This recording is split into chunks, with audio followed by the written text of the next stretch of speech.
Welcome back. All right, so all day hockey again today because that's the way it works. But unlike some of the other Sundays, it's not obnoxiously late when we're done. So sun's still up. It's nice out. We'll see if it's set by the time I'm done this video, which it could very well be. Time's at 7:20. Yeah, could be. All right, starting off, Boston and Washington. So it was Ullmark versus Vanacek. There was no Nick Backstrom for Washington. Of course, no Pasternak, no Lindholm for Boston. So both teams shorthanded, having to change things up on the fly. Kuznetsov hits the side of Ullmark's mask on an early rush chance. Wasn't a shot on net, but creative way to try to bank it into the net, I think. Good early back and forth. McAvoy has a chance to deflect out. The actual shots on net are 4-0 for Boston at 6.5 minutes. So it's not that the Caps aren't getting chances. They're just not hitting the net at that point. Bruins score, but it's waved off as being kicked in. There really wasn't any doubt that was definitely kicked in. He was trying to kick it up to his stick. He even tried waving at it. No. Trent Frederick, not a goal. Caps press, Ullmark holds. The first Caps shot on net is at 8:42. Kuznetsov's then denied on a rush. The Bruins get a power play. It's killed off. No shots. That's where you miss Pasternak. 1:47 left. The Bruins get their second power play. So that rolls over into the third where the Caps easily finish the kill. It's only 13 seconds left. Then we get a press by the Capitals. Foligno draws a crowd at the Capitals net. And it's the Caps that open the scoring. It's Karlsson from Sherry at 4:11. Bruins try to answer. They get a third power play. And I put right there, they miss Pasta. Vanacek was better than that power play. It's killed off. But shortly after it's done at 7:55, Lazar scores from Foligno. Great play by Foligno. That fourth line did very well for Boston today. Bruins did press after. Haula would score on a rush a minute later from McAvoy. So at 8:55, it makes it 2-1 Boston. And as a Bruins fan, you might have wanted to say, well, let's just turn it off there because things are good. I wouldn't blame you. So Coyle has a rush chance that's saved and held. This is where they announced that Grzelcyk, who had suffered an upper body injury, would not return. That is a major loss for the Boston Bruins. Without Lindholm, all right, so you're back to the same defense you had before the trade deadline. Without Grzelcyk, now you're severely shorthanded and you're asking more from some of your defensemen than you'd like to have to ask them.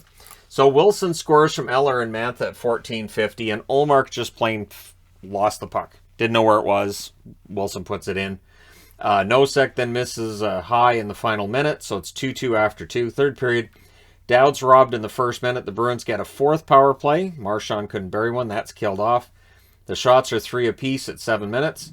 And then Eller scores one in off Haula. It's Jensen with the assist at 7:18. It went in off Haula's skate. So that gives Washington the lead. Kuznetsov's then denied on a fast break. Momentum's all Caps. They get a power play. Ovechkin's denied. That's killed off. And then Hall has a chance out of the box. He was denied on that. Caps go back to the power play. That's killed off. But what do I always say? It's taken 2 minutes off the clock. Bruins timeout with 1:20 left when they already had their goaltender pulled. That allows Ovechkin with a little less than 2 seconds left to score from Kuznetsov and Karlsson into the empty net. Your final score is 4-2 for Washington. The right team won this one. They go to 40-20 and 22-10 with the win. Boston drops to 45-22-5 with the loss. And with the results as they are today, they have fallen back into a wild card spot. 3 stars in this one: Eller, Vanacek, and Haula. Shots: 8-6 Boston in the first, 16-11 Boston in the second, 14-7 Washington in the third. Both teams had 31 shots. Power plays: Boston 0 for 4, Washington 0 for 2. The hits: 45-35 for Washington. Ullmark saves 27 out of 30. Vanacek saves 29 out of 31. So Washington the better team. I'm not going to argue with that at all. So Boston did drop a little bit on the power rankings board from where they were last night. And yet I expect people to go to the power rankings. These guys are too high. Yeah, they're not now. But anyways, I'm not psychic. I'm still working on it. All right, next up. Nashville in against Pittsburgh. So this is a big game for Nashville. Nashville's finding themselves a little closer to the playoff line than they would like to be. And coming out of today's results, that's still the case. It's Riddick versus DeSmith. So both goaltenders, backups, who don't play a lot. And backups that I don't know if teams don't have a lot of faith in them, but the numbers would tell you they may not. So today's game, I think, kind of helped both of their stock a little bit. Crosby's denied early in his 1100th game, but he's not denied for long. He scores from Raquel and Letang at 4:58, and then he almost adds another right after that. Shots are 4-2 though for Nashville. 8 minutes into this, Preds are breaking up Penguins' chances. Cousins misses wide and close. Josi has a screenshot that's saved. That's held on to. Strong forecheck by Nashville. Rush chance for Rust was defended. Doesn't get to the net. Letang with a point shot. That's blocked out.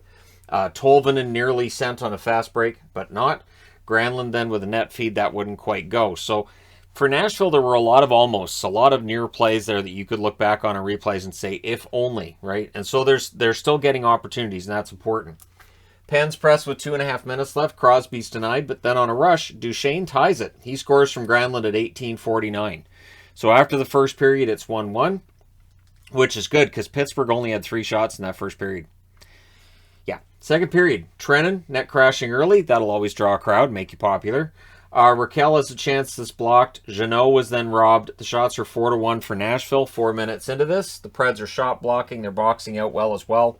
Jeannot has a fight with Matheson. That's after Jeannot delivers a hit on Letang that Pittsburgh didn't like, and Jeannot drops the gloves right away. No problem. I think they said that's his 13th fight at the NHL level.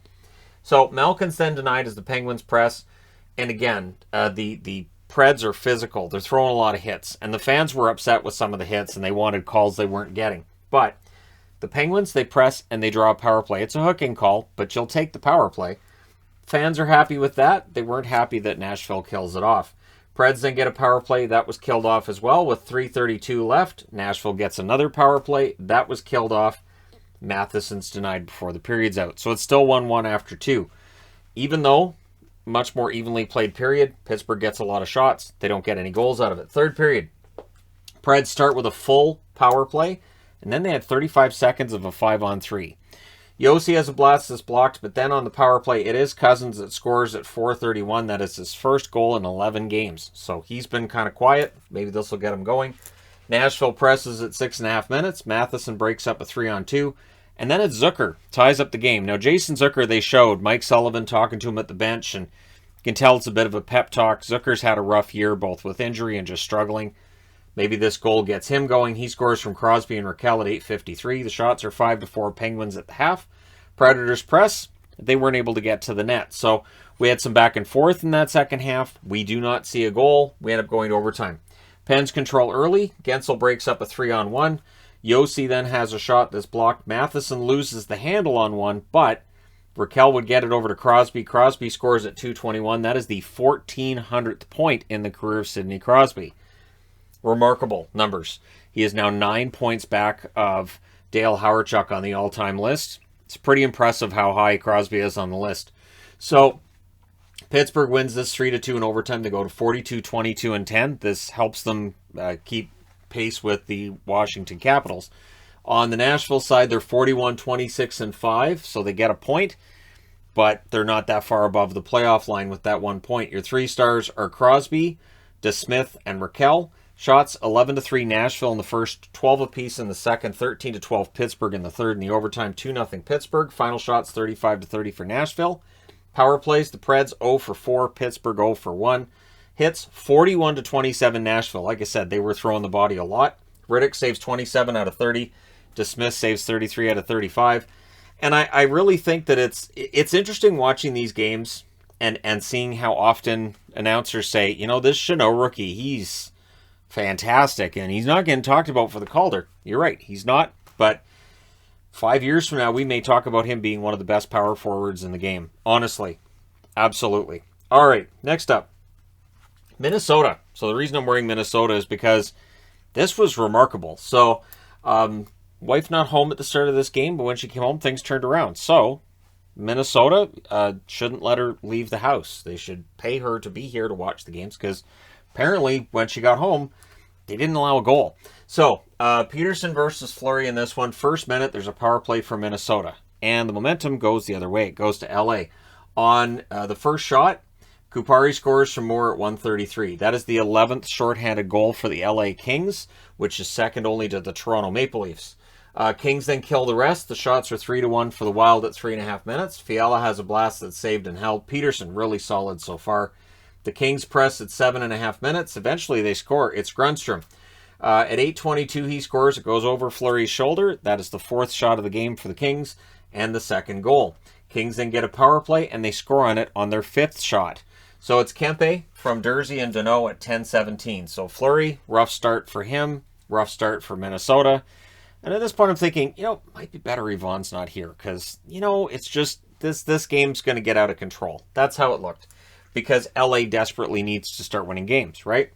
So Eriksson has a rush that fizzles. Jersey fires one wide as the Kings would press back. The Wild press at 4.5 minutes left, and that draws them a power play. They do score on it. It's Kaprizov from Boldy and Spurgeon at 16:04, and then Boldy scores from Fiala and Middleton at 16:54. So Yvonne with the magic as she comes in, and people who were on the Zoom call could tell you. So it was 3-2 for LA after the first period. We have a Zoom call once a month with patrons at a certain level. So second period, Byfield with a rush chance, Gaudreau defends, and then on the 12th shot of the game for Minnesota, they get their third goal. So it was Spurgeon on that one at 139. The Kings also at that point were at 12 shots, so both teams, 3 goals on 12 shots. Momentum those with Minnesota, they're net crashing. Shots are 6-3 for the Wild at 5 minutes. Kulikov with a chance, that's kicked aside. Goligoski then has a rush chance that's saved, and Zuccarello makes it 4-2 from Hartman at 9:46. The Wild look for another. They press again, and eventually they get it. It's Foligno from Ben and Greenway at 13:59. The Kings then get a power play. Jersey has a shot that's saved. Rebound was cleared. That's killed off. But the Kings go back to the power play. So this is Minnesota playing with fire here, right? Too many Wild on the ice, but that is killed off as well. So after the second period, it is 5-3 in favor of the Minnesota Wild when they'd been down 3-0 halfway into the first period. Third period, we had a fight between Lemieux and DeHame after the goal was scored. So the goal scored and they have a fight. Bjugstad scores the goal from Middleton at 3:16. The Wild press for more, so there's a fight at 3:16. Must be wrestling fans. Anyways, the Wild press for more. The shots, though, are 5-3 for LA at 6 minutes. The Kings press, but they're kept to the outside. The Wild get a power play. That's killed off. LA is unable to generate the offense necessary to get another goal. So your final score is 6-3 Minnesota. They go to 44-21-6. For the Kings, 38-26-10. And again, they're not that far ahead of Vegas. So while Dallas is looking at Vegas as the team that they're fighting for that last spot, it may end up being the Kings. Your 3 stars in this one, Spurgeon, Boldy, and Middleton. All LA. Or all Minnesota, I should say. So your shots, 11-10 LA in the first, 16-13 LA in the second, 10-7 in the third for Minnesota. Final shots, 34-33 for the Kings. Both teams 1 for 3 on the power play. The hits, 25-11 for the Kings. Peterson saves 27 out of 33, and Fleury 31 saves on 34 shots. He bounced back nicely for Peterson. Kind of a rough day, but Minnesota does that. Minnesota has that kind of offense to get that done, which the team that wore this jersey back in the early 2000s did not have. That's why I think if you're a Wild fan and you feel kind of excited and like maybe there's something you're anticipating, I agree with you. Absolutely. Next. Buffalo and Tampa Bay. So here's the interesting thing. This is the same Cobra Kai No Mercy sticker I had in the preview this morning. It's back on this one because once again, Tampa shows no mercy to the Buffalo Sabres. And again, looking at the power rankings board, Buffalo had to drop a couple of spots today based on this result. They've started just flat out losing again. So it's Anderson versus Elliott. Good early play for the Sabres. They came out, they had some jump. Perry with a net feed, that's cleared out. The Sabres rush. Point then has a net feed, that was cleared out as well. So there's 2 ways to look at this. Either Buffalo's defending well in front of the net, or Tampa Bay's getting in a little bit too close to the net. Buffalo needs to fix that. Paul has a chance that's saved, and then the Bolts press at 6 minutes. So Tampa Bay's getting opportunities. They're not getting a lot of shots to the net, but they don't let that frustrate them. Thompson at the net, he was stripped of the puck. So Thompson gets in close, stripped of the puck there. Cousins can't bury one in close. Bryson is robbed. And then, while he's being tripped with neither foot on the ice, Perry scores from Bogosian at 9:21. Perry's been in a slump.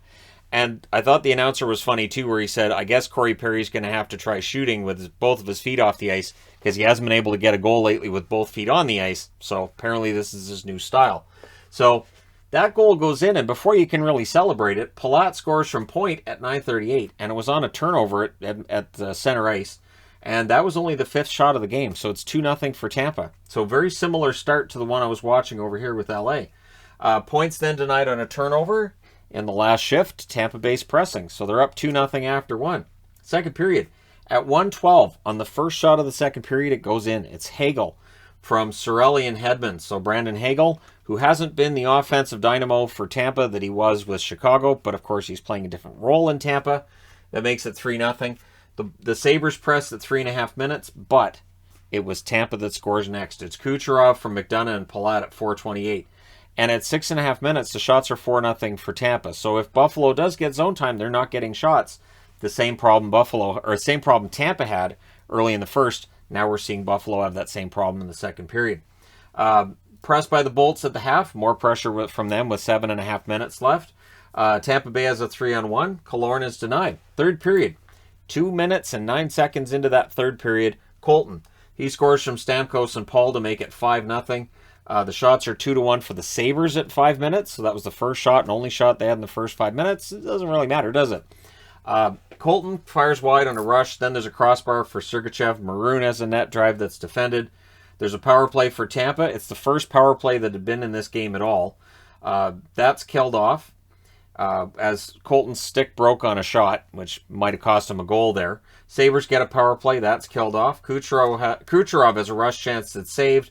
The Bolts get a power play with 4:05 left, but it becomes a 4-on-4. When Buffalo has the power play, there was a shorthanded chance for Cirelli that was saved and held. And there you go. Your final score is 5-0. Tampa Bay wins this one. They go to 44-20-8.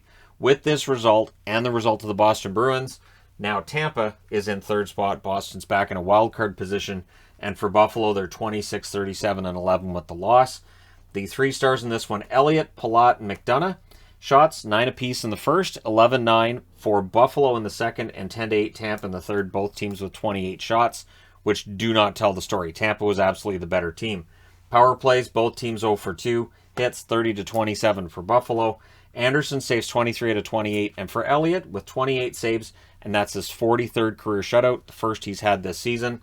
Elliott continues to improve his stats as the season goes along. So yeah, Tampa Bay's in third. Boston's back in a wild card spot. We'll see if it stays that way. Now, I need to change boards. Okay, Carolina. So the Canes, there were some moments in this game where it looked like Anaheim might threaten it, but it was never really as close as I think the scoreboard made it look. All right, so it's Gibson versus Anderson in this one. Jacob Slavin playing the 500th game in his career. Svechnikov scores on their first shot from Shea and Jarvis at 1:17, so that didn't take long. Ducks get zone time, but they're not getting shots. So this again is a discussion in a few games today. Trocheck has a rush chance that's saved, but then Stahl scores from Niederreiter at 5:07. Now what's interesting is the Ducks are stuck on one shot until Mahura scores at 6:12 on their second shot from Simone. Then the Ducks press for the tie and they get themselves a power play. However, Carolina's penalty kill is fantastic. So really aggressive penalty kill. The Ducks can't set it up. And at 9:30, after killing it off, Martinook scores from Domi and Svechnikov at 9:30. So Svechnikov with a goal and an assist already. It's 3-1 Carolina. And the shots are 11-6 for Carolina with 9 minutes left. But at 11:46, Troy Terry scores from Zegras and Grant. Now they had a goaltender interference challenge. I'm not sure why Brenda Moore challenges on that because, yes, Grant goes into the goaltender, but he's pushed into the goaltender by Brett Pesce. So it's a good goal. And so, of course, that puts the Ducks on the power play. It doesn't last. I think it's like 3 seconds in. It ends up being 4-on-4. That's where they had the face-off violation, right? Which always makes people happy.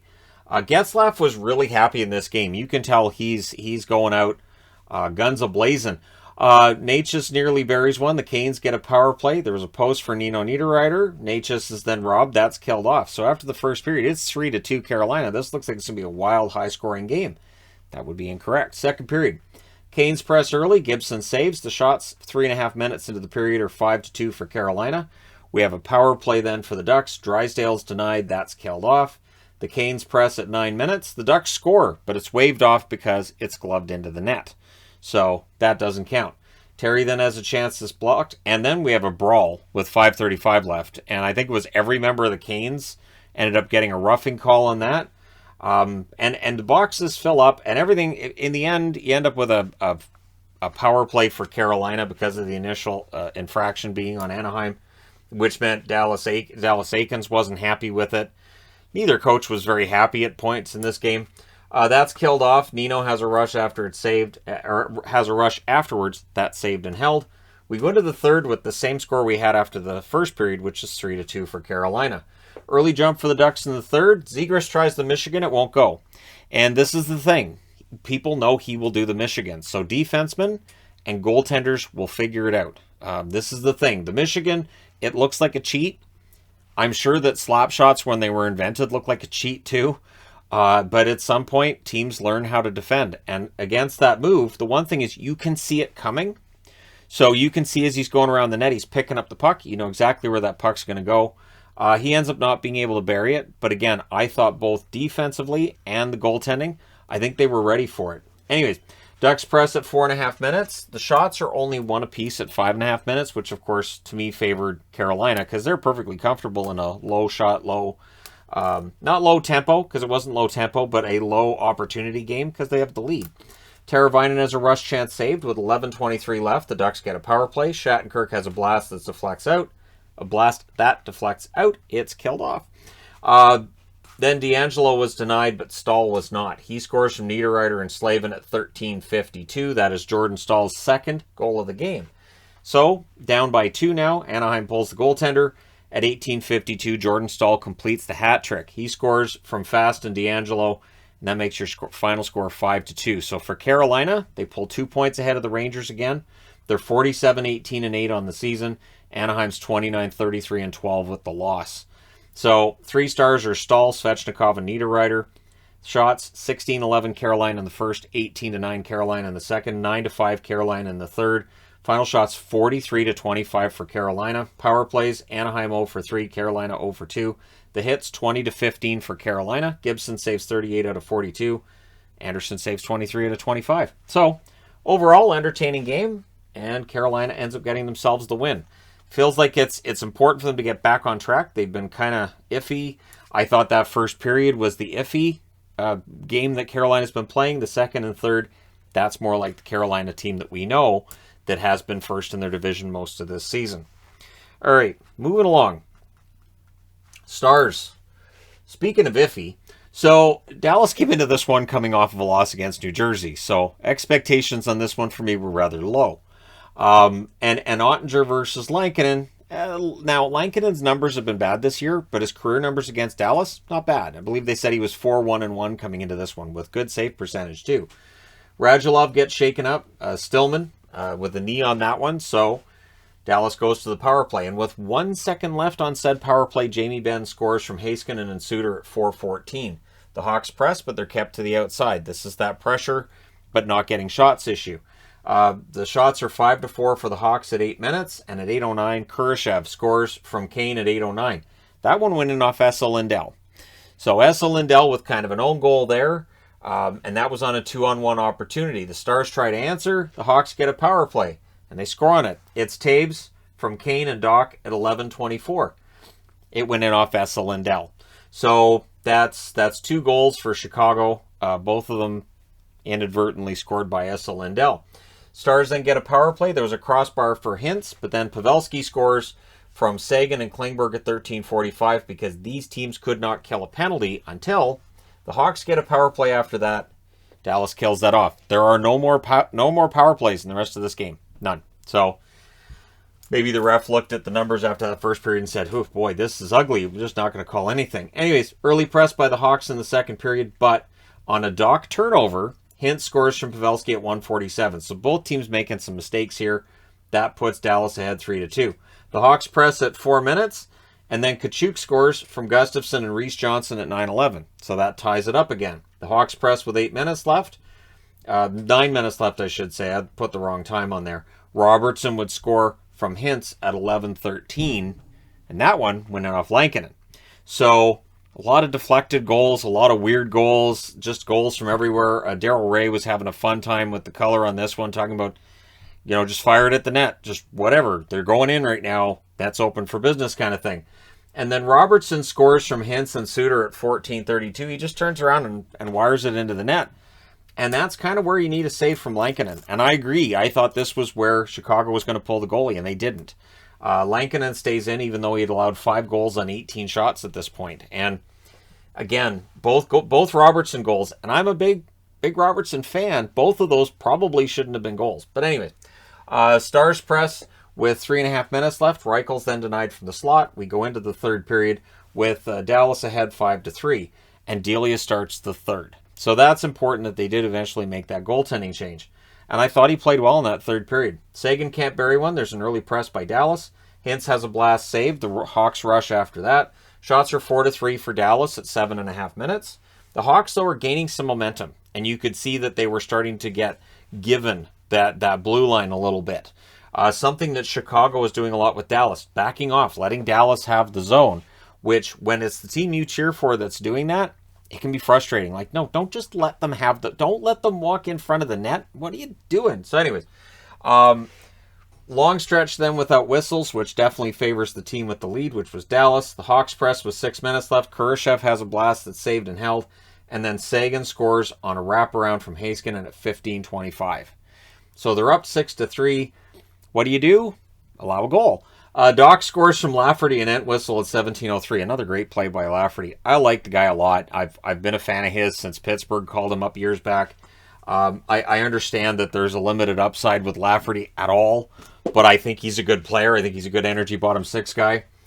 So they pull the goaltender right away because they're only behind by 2, and I'm not assuming anything at this stage. Timeout then for the Hawks with 1 minute and 40 seconds left, which is good because Stars had just iced the puck, and Jamie Benn was done. He was done. So that was good for Dallas. They did clear it out on the next play. Ben gets off the ice, and Dallas ends up winning this one 6-4. They do hold on.